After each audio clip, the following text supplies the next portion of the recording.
projectors. Like we're talking about getting another projector. And I noticed that they're also going away from the kind of projectors that used to have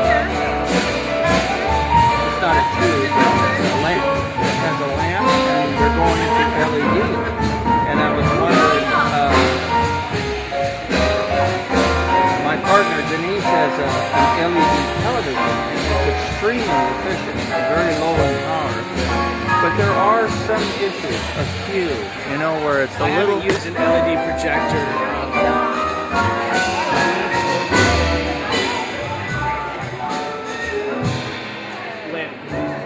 Oh, yeah.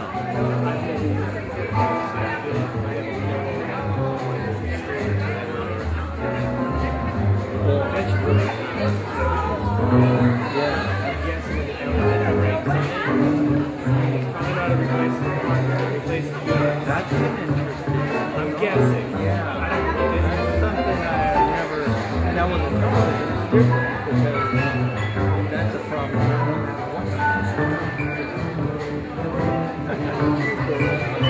You have a major problem.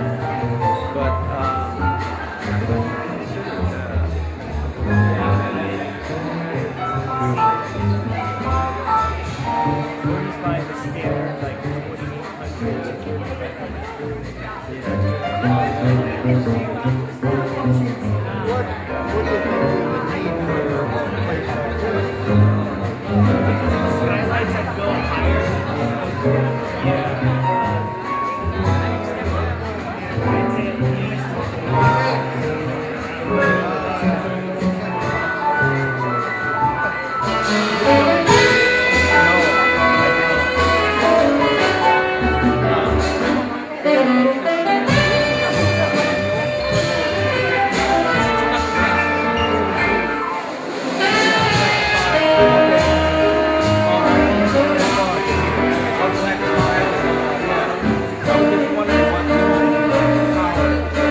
Thank you to our Seaside band. yeah. I'd like to invite everyone in the family room to come join us. We're about to begin service, if you would.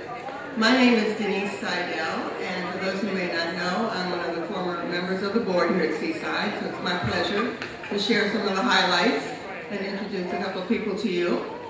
So, first of all, what I'd like to do is have Sherry Blair, who's our practitioner, who will come out and hold the light for us during the service.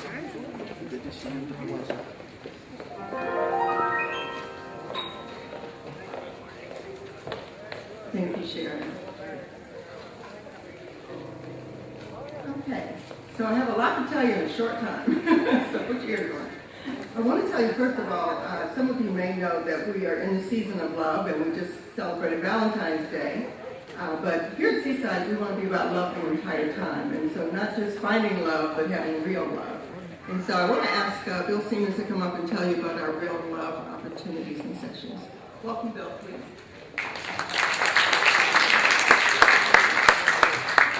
Hello, everybody. So look, we have our book study courses going, and they're pretty exciting, and I think we've got about 15 or 16 of them going. So if any of you in the book study courses would like to help out for the April event, please come and see us at the back of the table, because we could use some volunteer help with putting that event on, with promoting it. Also, James Peake, Reverend James Peake, who many of you met, who's also a certified real love coach, will be coming down not this Wednesday, but next Wednesday, and we'll be holding a sort of a review of the first 4 chapters and a question and answer thing. And that'll be in the family room. So not this Wednesday, but next Wednesday. So put that on your calendar. Everybody's welcome. 5:30. Thank you. So that's 5:30 next Wednesday. And then finally, as all of you know, we've got Greg Baer coming out in April. And we're going to have a 3-day seminar with Greg Baer here at Seaside. I've been to 2 of his seminars with Cindy, and I can tell you, it's something you don't want to miss. It's not like sitting there and listening to a lecture or watching a movie. It's like watching people's transform right in front of you.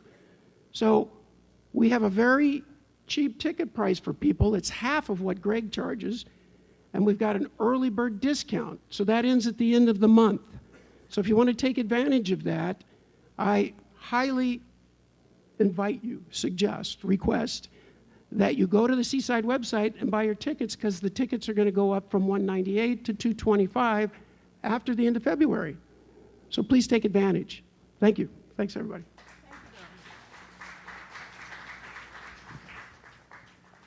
Us tall folks have to sometimes compete for the microphone even.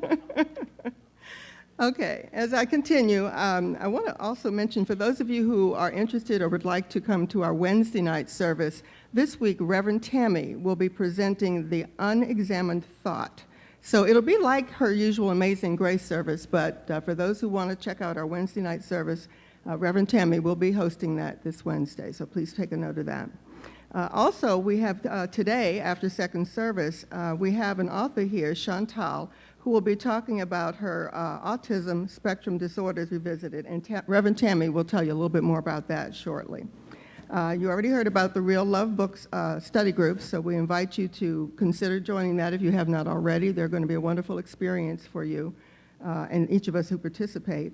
Also, those of you who have not picked up your cookbook, these are some amazing recipes. Every now and then we have a little bit of a taste sampling from that. So please, in the bookstore, we still have a few copies left. They're going very quickly, so be sure to pick up a copy of your cookbook here. Pledge cards for those people who have not made a commitment yet to growing Seaside and helping support our endeavors during the year. Pledge cards are still available at the welcome table in the entryway. So please turn it in. For those of you who may have it, please go ahead and turn it in.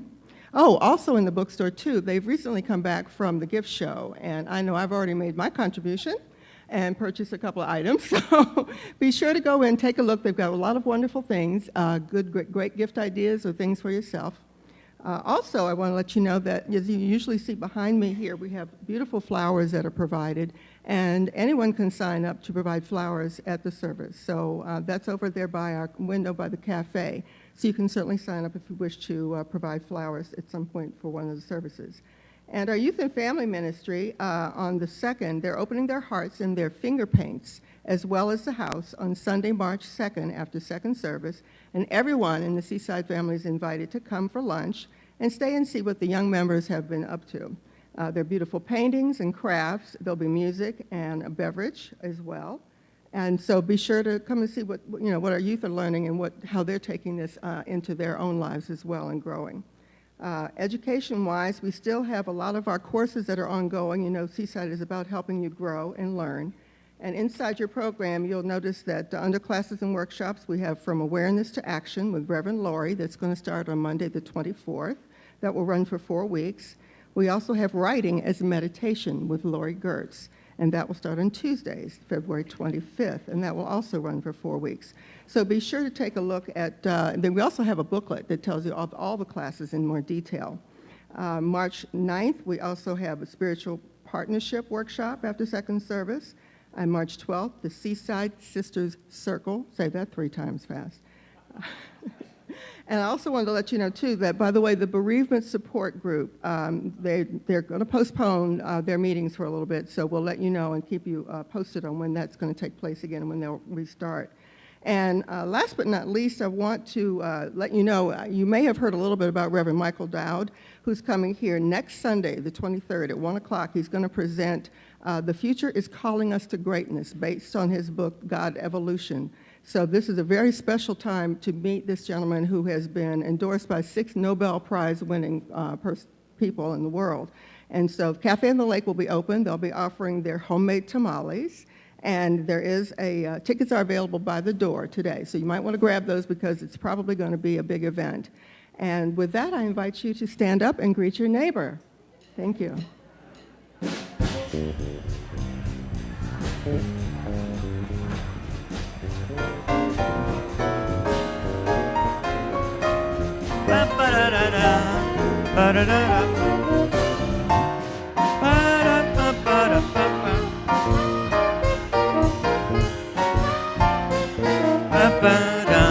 it is.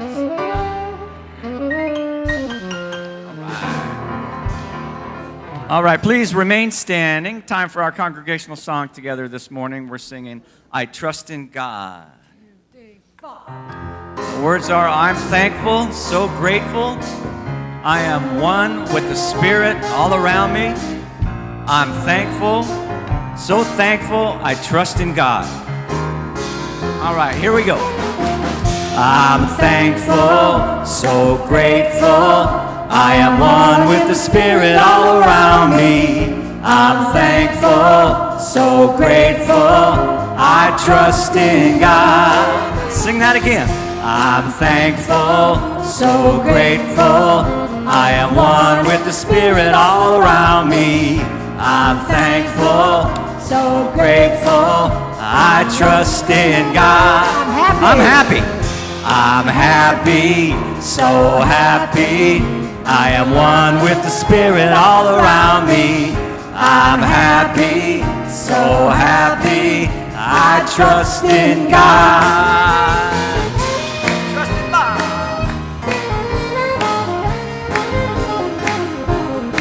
Yeah, Bob. Whoa.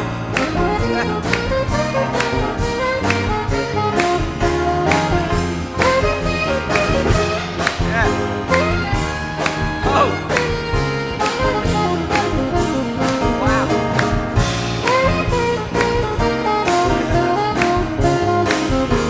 Bob Mathis. I'm loving. I'm loving, so loving. I am one in the Spirit all around me. I'm loving, so loving. I trust in God. I surrender. I surrender. I surrender. I am one in the Spirit all around me. I surrender. I surrender. I trust in God. I'm thankful, so grateful. I am one with the Spirit all around me. I'm thankful, so grateful. I trust in God. Yeah, Reverend Frank. Boom. Yeah, sounded great. Good morning, Seaside. Oh, what a joy it is to be able to share a Sunday celebration with you and trust in spirit and be grateful for what it is we're able to create together. It's magical. It's wonderful. It is the divine touching down. So welcome to Seaside, a spiritual nexus inspiring us to live our dreams, to live our divinity. And it is just a home where we share the tools in which we can make that a reality. A home where we are here without judgment, just encouraging, loving, a place of kindness. And it is a home that is filled with your energy. And so I just thank you for being here today and being available for that which is about to take shape and to move us a little bit further down into that deeper place. A spiritual connection is a fabulous practitioner by the name of Victoria.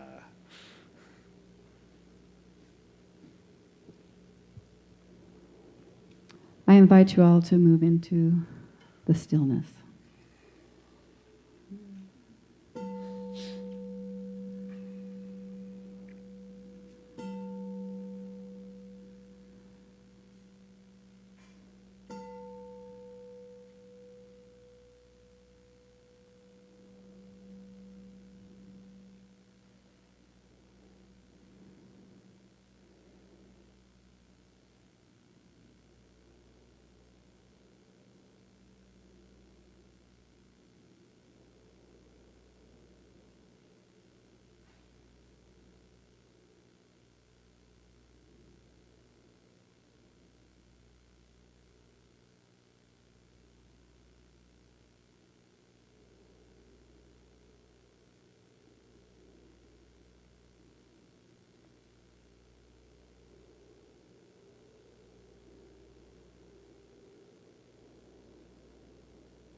beating deep within the very essence of the heart.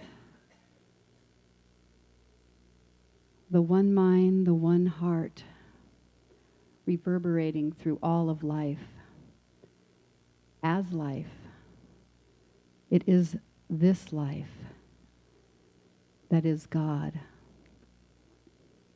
represented through the greatest of light, shining like the sun in and through each piece of life. As the expansiveness moves so evenly and full as the ocean by our side. Oh, how wonderful this is. As each and every flower blooms itself into its greatest expression, so too am I, divinely unfolding, united in this beautiful life that God has gifted. And in and through all these gifts, we experience this right here and right now in this sanctuary. For we collectively are these gifts, and we share and enliven ourselves and our lives in this. And with the most humble of thankful love and life, I say thank you. Thank you to Reverend Christian for showing up on this day to spread this word. And so it is. Amen.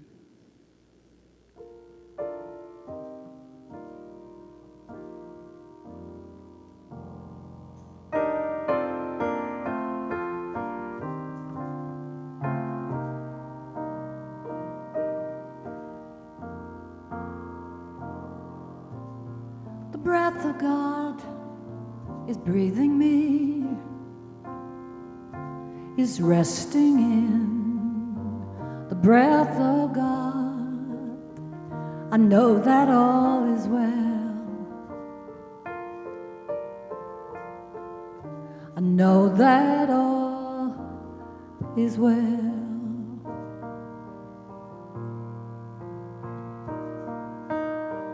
And the power of God is power in me, is resting in the power of God.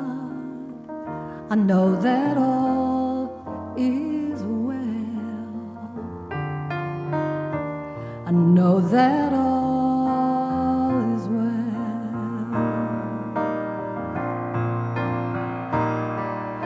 And the love of God is loving me, is resting in the love of God. I know that all is well. I know that all is well.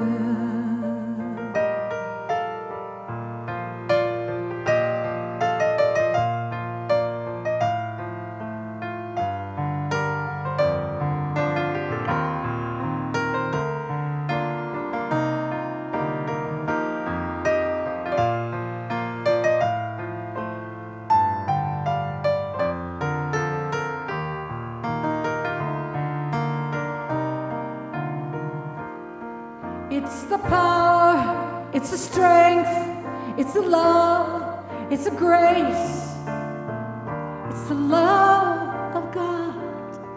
The love of God is breathing me. I know that all is well. I know that all is well.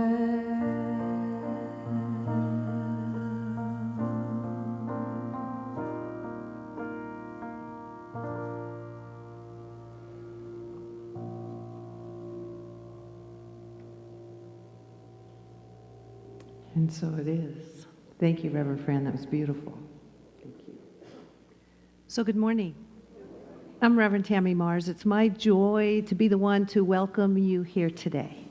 So glad that you have made it. You know, one of the core teachings of our Science of Mind and Spirit is change your thinking, change your life.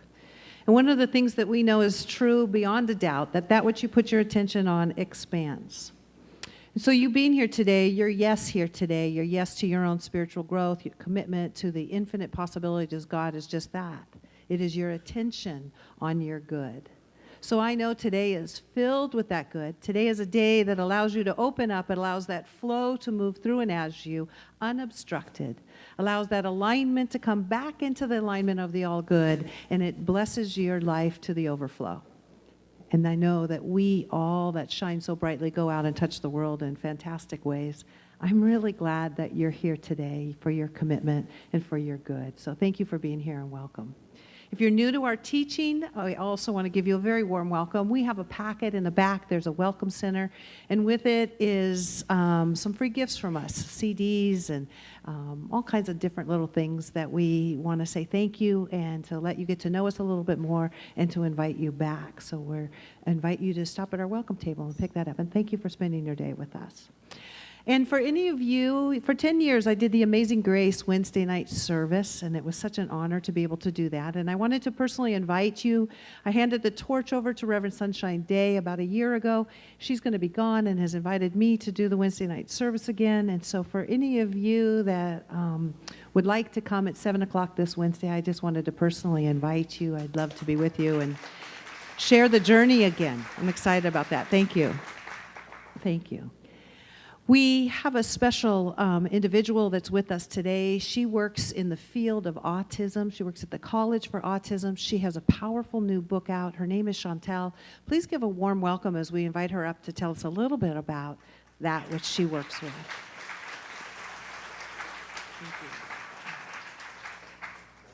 Good morning, and thank you for having me here.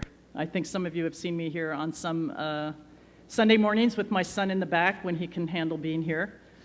So my name is Chantel, and I've written many books on autism. And the reason why I got started writing my books is that when I was living in France, I had my son. And this was 25 years ago. I had him when I was 12, of course. At that time, they told me to find a good institution for him, that I might as well find a good place for him and get on with my life.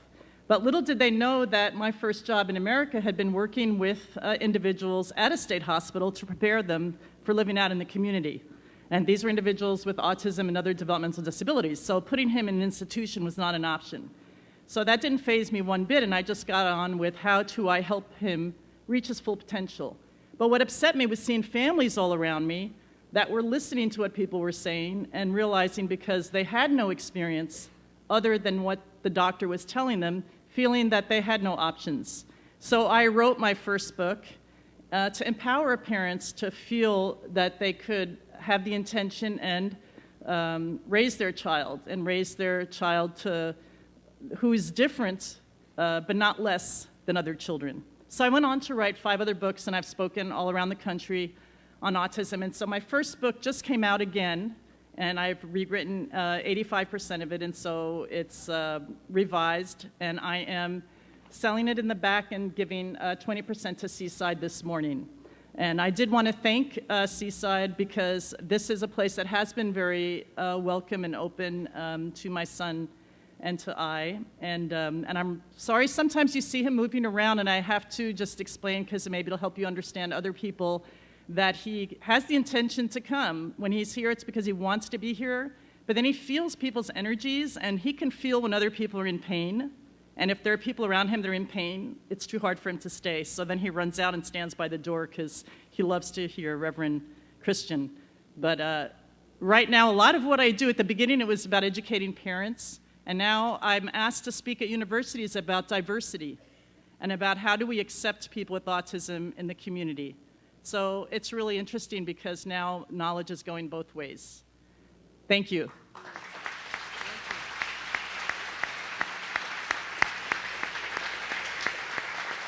Thank you for your beautiful work. God is good as you. Thank you for all you're doing for all of us. Thank you. We appreciate it. And so it's with that, I think you can probably feel your heart open. Let's turn within and anchor this moment in prayer. As we close our eyes to the outside world and we move within to that world that it always is, right here, right now, holy, filled with the infinite, filled with spirit, filled with the all good. This place right here, right now, this holy place, for this is God. It is always present, always available, always current, always guiding, always leading, always caressing, always loving. And so I just close my eyes to recognize it, to feel it, to sense it, to know that I am not separate from it. In fact, I am it.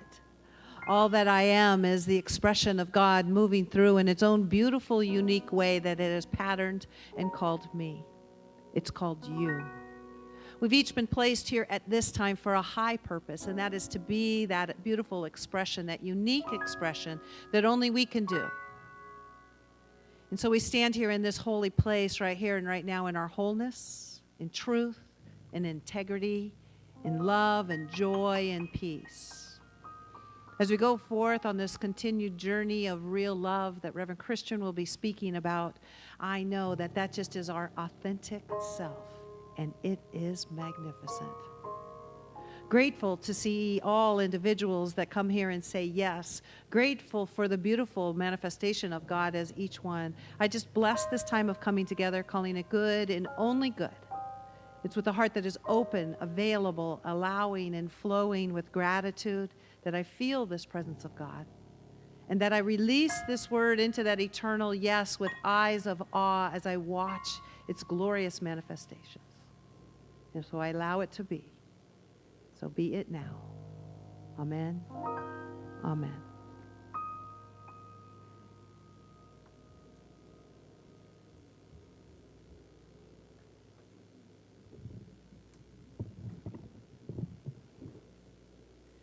Thank you, Reverend Tammy. Wasn't that beautiful? Thank you, Chantal. Thank you so much for being here.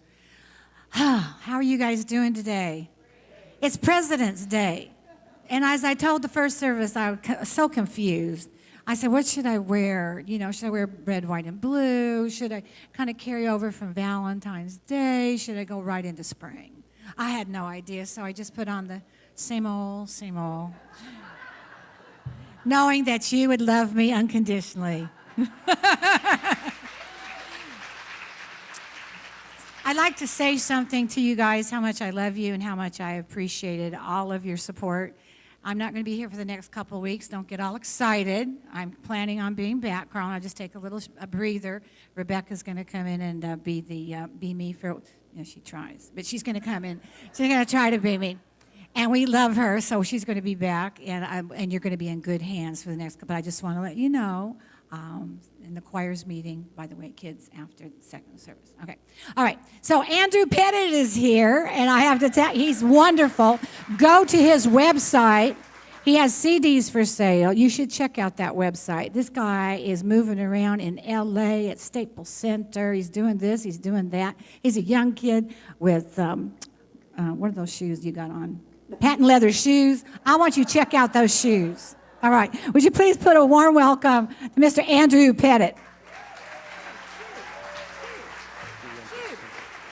Good morning. One second. Before I do my first song, if Reverend Christian will permit, I would certainly be remiss if I didn't recognize that this is Black History Month, February. And so before I do this song, I just want to do a bit of the Negro National Anthem.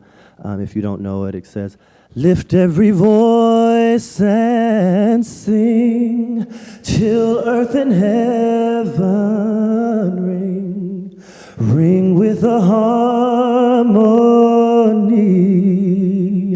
of liberty. Let our rejoicing rise high as the listening sky. Let us march on till victory is won. Sing a song full of the hope that the dark past has brought us. Sing a song full of the faith that the present has taught us, facing the rising sun of a new day begun. Let us march on till victory is won.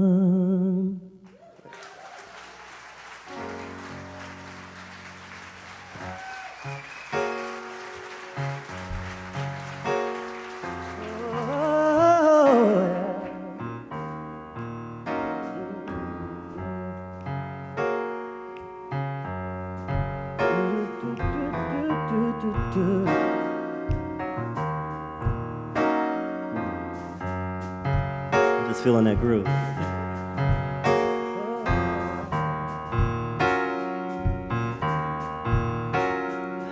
I am a mountain, I am a tall tree, oh, I am a swift wind sweeping the country. I am a river down in the valley, oh, I am a vision I can see clearly. If anybody asks you who I am, stand up tall, look them in the face and say, I'm that star up in the sky, I'm that mountain peak up high. Hey, I made it, I'm the world's greatest, and I'm that little bit of hope. When my back's against the rope, I can feel it, I'm the world's greatest.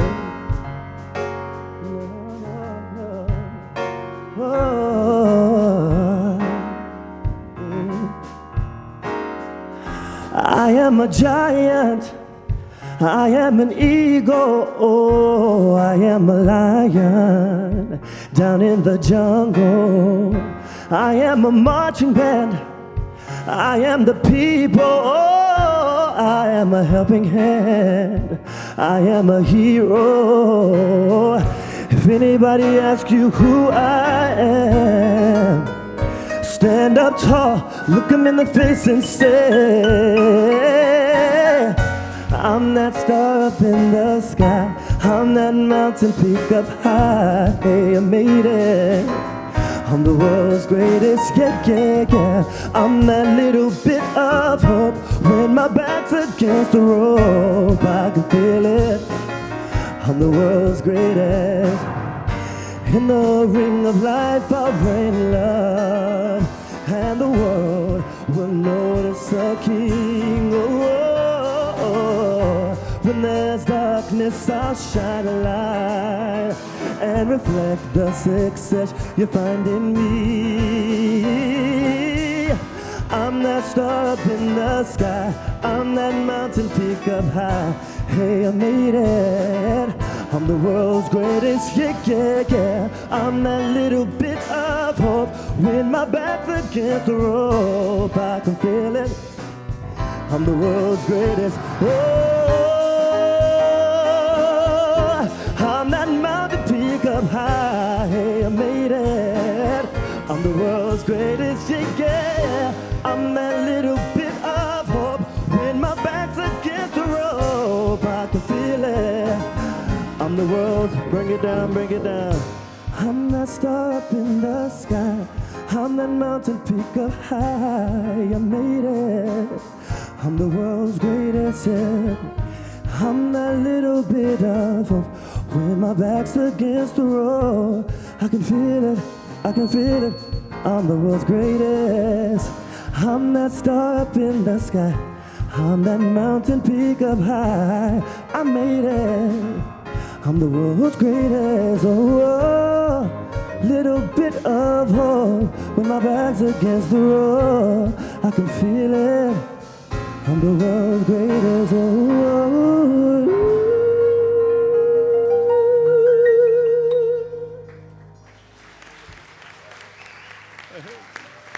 That is Andrew Pettit Oh, my.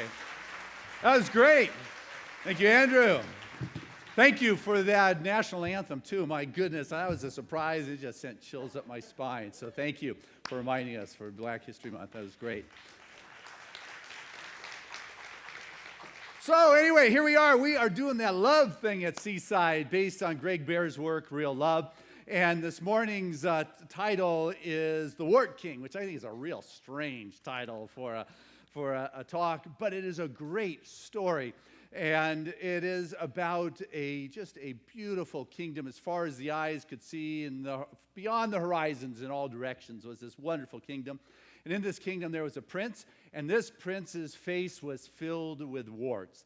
And so as a kid growing up, all the kids made fun of him and his face. They would laugh at him, they would ridicule him, and so what he learned at an early age is to remain in his room and unseen.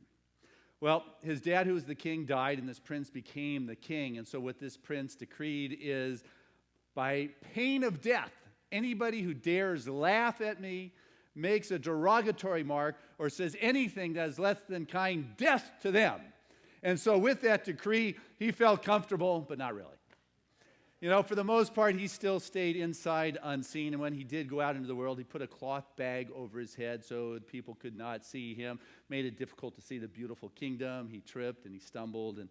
And as this went on for years, he decided to go visit a wise man who lived on the mountaintop not too far away. And so as he stumbled and bumbled his way to that mountain, climbed to the top of the mountain, he found this wise man. And the wise man looked at him and said, "What's going on?" He said, "I've come for you to help make me feel better." And he said, "Well, go ahead and take the bag off your head." And he took the bag off his head and the wise man looked at him and said, "You have warts." And the guy said, "No, I don't," which was a lie. And he said, "Yes, you do." And he put the bag back on his head and said, "How dare you? Death to you. I've come here for you to make me feel better, and you are making me feel horrible." And the wise man said, "Well, then go ahead and call your guards." He said, "But my guards aren't here." And so he got up and he ran off, but he couldn't see well, so he was stumbling, and eventually he slipped and fell off the side of the mountain into the lake, and he was drowning.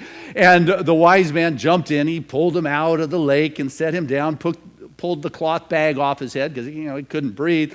And the guy was just upset and just angry and crying. And he just looked at him and said, "That you're laughing at me." He said, "I'm not laughing at you." He said, "Well, all the boys when I was growing up laughed at me. My dad, he was ashamed of me." And he said, "But I'm not laughing at you now. And I'm not ashamed of you. And that must have really hurt. But know that I'm not one of the boys. And I'm not your dad, and I'm not ashamed of you." He kind of stopped and he looked at him. And he saw that this wise person was seeing him for who he really was. And the guy said, look in the lake. And he looked in the lake and he saw his warts, that he did have them. He said, "I have warts too all over my face."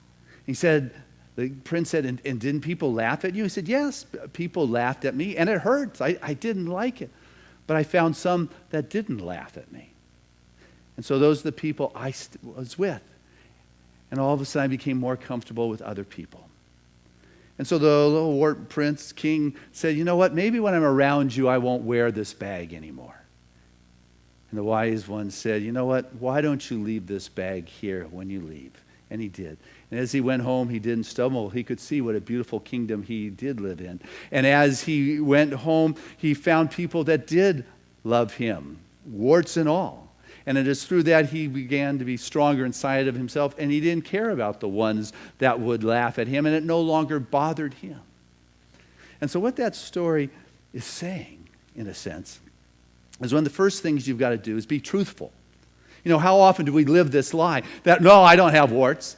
I put this bag over my face, or I wear this facade, or I wear these clothes so you don't really know who I am, so I look like a minister, or I act a certain way because I've learned that if I act a certain way, you'll love me, but if I don't act this kind of way, you're not going to love me. So all of a sudden, I begin living a lie. And so if you do accept me, you accept what you see, and what you see is not me. So how could I really be loved if you're loving something that I'm not? So it begins by being truthful. This is me, warts and all. That's the only way you're going to be seen. And when you're seen, then you can be accepted for who you are, not accepted for who you're not. And only as you are truthful will you be seen for who you are, will you be accepted, that you can then begin to really know what love is. Because how can you know love if you're being loved for something you're not? And so the thing with real love is that it's freely given and it's freely received. We talked a lot last week about freely giving, but freely received. That means if you love me, I don't try to love you back. I don't try, how do I reciprocate? You gave me some good Valentine's Day candy. Now, what should I do for you? I could tell you, Callie, but no. No, that's called trading, I guess. And real love is not about trading. It is about giving and only caring about another person's happiness without any concern for yours.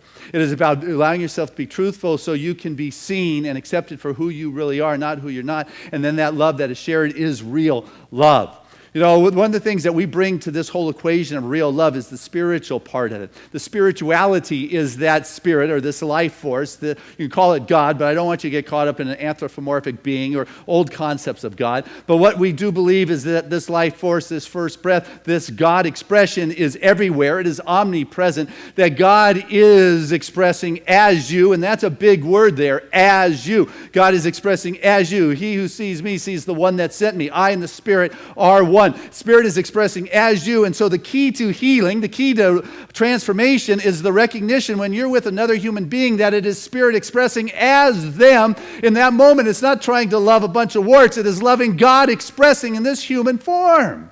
And Spirit is love. Spirit is joy. Spirit is its worthiness. Spirit is magnificent. And so your true nature as God expressing as you is magnificent. God is love. You are love. See, that's another powerful verb, is. The isness of God, the magnificence of God is what you are. What God is, I am. And that is what is expressing as you. And as it expresses as you, it's sometimes easier to love us in our human conditions, warts and all. Sometimes easier to understand the human frailties and the humanhoodness without judgment. And without judgment. Because life happens. It's nature's way of getting even in a sense. Bill Gates said, airplane travel is nature's way of getting you to look like your passport picture. Life happens, and if we can sit without judgment and say, I accept you and I love you because I see you, because you're being honest with me, then what is expressed here can be a real love. But what happens is we get into, okay, I see what I want, this is my scenario, and I'm going after it. And it's, we talked about protecting and getting kind of love. And the story that's used in this chapter is about a man in his house, and I've shared this when I first read the book, but I like it. It's about a man in his house who sees his neighbor walking by on a path with a basket of apples. And the guy thinks, you know what, I'd like some of those apples. I'm kind of hungry. And so he goes out in the path and he talks to his neighbor, goes up to his neighbor, doesn't really talk to him. He says, gosh, I'm really hungry. I haven't had anything to eat. Nobody's going to, really give me anything today. Would you give me some of those apples? Now, I got to tell you, first, it's a lie, because he had breakfast, And the second is that he's not going to eat the rest of the day. Somebody's not going to give him any food. That's just manipulation. That's the getting kind of behavior that will get you some imitation love. And as the guy begins to respond, he jumps in and kind of uses a little bit of guilt. Not that we would ever do that in our life, but, we do know how to inflict it a little bit so we can get what it is we want. So the guy gives him the basket, and the guy gets the basket of apples, and he eats, and, he gets what he wants, but he misses out on the real important part here. That this guy had picked this bushel of apples from his orchard to give him anyway. And now through the manipulation, he didn't get the experience of real love. What he got was like a selling. What he got was an exchange. What he got was what he wanted, but it was through control and it was through manipulation. And he missed out what he really wanted was unconditional love and being given to. And where in our life are we playing those kind of games that we don't trust, that we need to try to get what it is we want because I am not trusting life enough? I'll tell you what, one of the Swedish proverbs is, the afternoon knows more than the morning will ever understand. The afternoon knows what the morning will never know. Kind of butchered it a little bit, but you get it. It's like, what's going on right now? You don't know where it's leading, but can I trust that or do I need to control? I'm going to go take those apples. You know what? I'm going to decree if anybody laughs at me because they're not looking at me the way I think they should be looking at me, they're in big trouble. You know, that is the controlling, that is the manipulation, that is the getting kind of behavior. And what you get is not the real love, it's the imitation stuff. It's not the stuff that feels good. And so when there's something going on in your world that begins to raise some flags inside your soul, within your being that does not feel like love, because love is the natural state of being. It is what spirit is, that spirituality that we bring to the equation that is expressing as us, which is spirit. That is the truth of our being. When I'm not feeling that, it's not about changing what's happening out there in the world. What it is about is saying, taking a look at the problem, say, what inside of me needs to be known here? What inside of me doesn't trust that I am worthy or that I am magnificent, that God is what I am expressing in life? What about this that I feel I need to jump in and put the pieces together the way I think they should go and how they should go and when they should go? That's not love. That is living life in fear because you don't trust. And true sense of security comes from knowing your source is spirit. And what spirit does naturally is it gives without condition, without looking for anything to come back into your life. But when things begin to rise, we want out of there. Krishnamurti, one of the great spiritual teachers of our day, or earlier days anyways, he said that fear is to be learned from, not escaped from. So when something's going on, can I sit there and say, what's going on inside of me? What is it that I need to know here? Because anything that needs to be maintained by force, this is Henry Miller, great American author who kind of stretched the edges of our literary expression. He said that anything that needs to be maintained by force is doomed. You're using your power to hold it in place. You're using your power to make something happen. It is not the natural givingness of life itself. It is my expectations. And expectations, you're going to set yourself up for anger. You're going to set yourself up for disappointment. You're going to set yourself up because you want something to be a certain way. And you know what? Can you allow it to be God's way? Can you allow it to be the divine way? Can you allow it to be that what is coming forth in the afternoon as the perfect expression in my life? Or do I need to absolutely control what's going on? Because that which I need to maintain by force, by being a bully, by being the dominant male, alpha male here to make things my way, you begin to force your will upon the environment, the situation, the relationship, and it becomes toxic. All of a sudden, what happens is you may get your way just like he got those apples, but you know what? You don't get what you really wanted, which was that love, that unconditional love that says you're worthy, that you're magnificent, that you're divine, that you are truly an expression of the joy and the love and the expression of God. You know, people killing for peace is a very strange concept here, you know? And because you get what you want through that kind of explosion doesn't mean the people that are left behind are feeling good about what took place. Is it not about having that kingdom of the divine express itself through all things? Why do I need to force my will upon another? Because I've just set myself up for the disappointment. I need to open up and know that it is in a loving environment that things happen. It's not about staying one step away from what it is that I fear. You know, the sign in Indiana pasture said, no trespassing. And if you trespass, make sure you cross this field in 9.8 seconds or less because the bull does it in 10. Yeah. You know. I'm going to try to make things happen. I'm going to try to stay in front of the disaster that is about to happen. We're so busy trying to change what's out there. Did you see the ad and the want ads from the lion tamer? It said lion tamer looking for a tamer lion. You know, it's It's like in life, we would just like it to be different out there, but when there's something going on, it's just I need to understand, have a greater awareness of what is taking place inside of me, and how can I bring love more to this situation and this environment. If this environment or this relationship is stirring things up, I basically have 4 choices here. 1,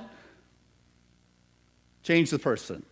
That's doing it. Kind of like the usual choice. I'm going to marry that person. I'm going to hook up. I like most of the stuff, and I'll change the rest. Kind of as if they're an object. I'm going to move the furniture around. An object like a pair of shoes.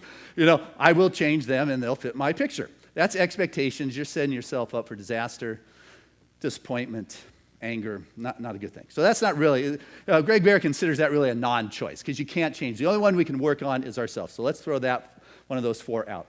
So we got 3 of them. First one is, you live with it and you like it. Pretty wise choice. That means I got to change, because if there wasn't a problem, I wouldn't be in this conversation. But there's something inside of me that has to change. So you live with it and you like it, or you live with it and you hate it, or you can leave. I don't think living with it and hating it is a very good option, because if you live with something and you hate it, it's going to eat you up inside. It's going to create disease. When the sweetness of life is gone, you might as well kill yourself. Not literally, but you are literally, actually, because the body will begin to attack itself, because there's bitterness, or there's hate, or there's resentment, or there's control, or whatever is going on. It's got to fester somewhere, and it'll fester inside you. So I personally would even throw out living with it and hating it, because that's not a good choice.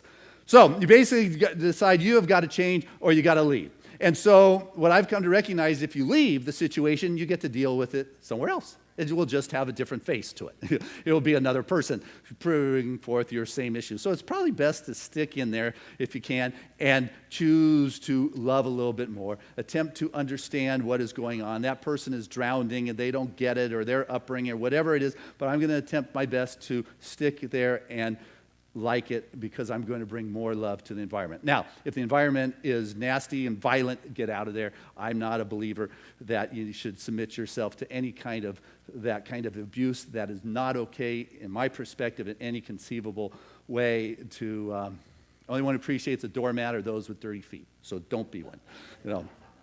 So basically, the choices, you got that, is you live with it, you like it, you live with it, you hate it, or you leave. And so what I know right now is that if you bring love and do your best to breathe that presence of God, what emerges in that space is a more loving kind of environment where things become clearer. Your decisions become clearer. You begin to hear what Spirit speaks. What I understand in loving environments, I sure behave better. I'm a lot more expressive, more creative in who I am when there is a loving environment. If I feel I'm being judged and evaluated, it's like I begin to close down and the nervousness begins to show up. Anybody feel better when you're loved?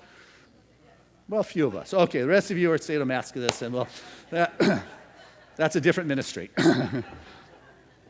I think about my son, Trevor, and you talk about creating an atmosphere for unconditional love. It's like he is an expression of pure love, and he is a very honest expression. He doesn't hide, he doesn't play cards, he doesn't wear false facades. He is out there. He doesn't have that ability to really verbally put sentences together. So two-way conversation and exploration and logical, sequential understanding, you do this and this will happen, that doesn't happen. And so in his honest expression, you know just right where he stands. And you can't really guilt him into anything because he's so current, he doesn't understand guilt. You can't even really shame him, even though you say, don't you know how much that hurts? Oh, gosh, I feel bad. You may be able to manipulate him a little bit, but to make a 14-year-old boy cry is not really where you're going. Anyway, so honesty is the best thing. That's the way he expresses. And I think about when we take him to a dentist. To him, going to the dentist makes no logical sense. Why would you want to submit yourself to lie down in a chair with your head up under a bright light with your mouth open, some guy's hands in your mouth, and creating pain inside your head? It makes no sense. So he screams, he hollers, and it will have nothing to do with it. And as he was younger, it could force the issue, but now it's just not worth it. I mean, there may be other approaches, but that doesn't work. He is a very honest expression of life, and so I can choose to be dominant about, you know what, we're having dinner, you get up and you come to to the dinner table right now. We eat together as a family right here, right now. Well, and if he doesn't want to get up, then what? Well, I can manipulate, I can control, I can dominate, but that doesn't create love. I can assure you, I get my way, Dad's right.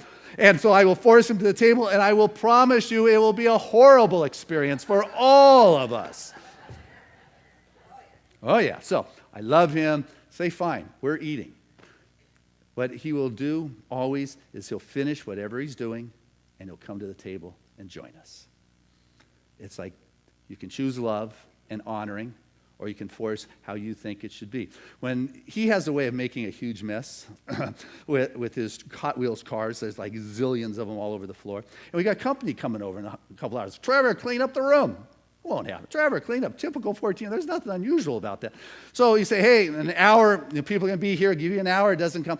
And all of a sudden, nothing is happening. And so I have these expectations, which creates a upset or disappointment and what have you. And I can force him. And once again, it does not create a pleasant environment for anyone because he is very honest with his feelings and expressive with it. Or if all of a sudden he doesn't get that in a few minutes, people are going to be here, I can make him do it, force him down there, or I'll just sit down and I start picking them up. Every time he'll sit down there with me and help pick them up. So you get a choice. Is it my way, or do I want to love here? Do I want to trust what the afternoon knows that the morning never even had a clue was going to happen? Am I going to manipulate the situation, get my apples and get it the way I want? Or am I going to just allow real love, unconditional love, the best I can to bring to the environment and say, you know what, okay, I'm going to do what it is I can do here, and that is all I can do. What happens, though, is that we get so busy doing our life. We get so many things going in our world that we don't have that time to calm down and be patient in the moment. It takes a lot of patience to behave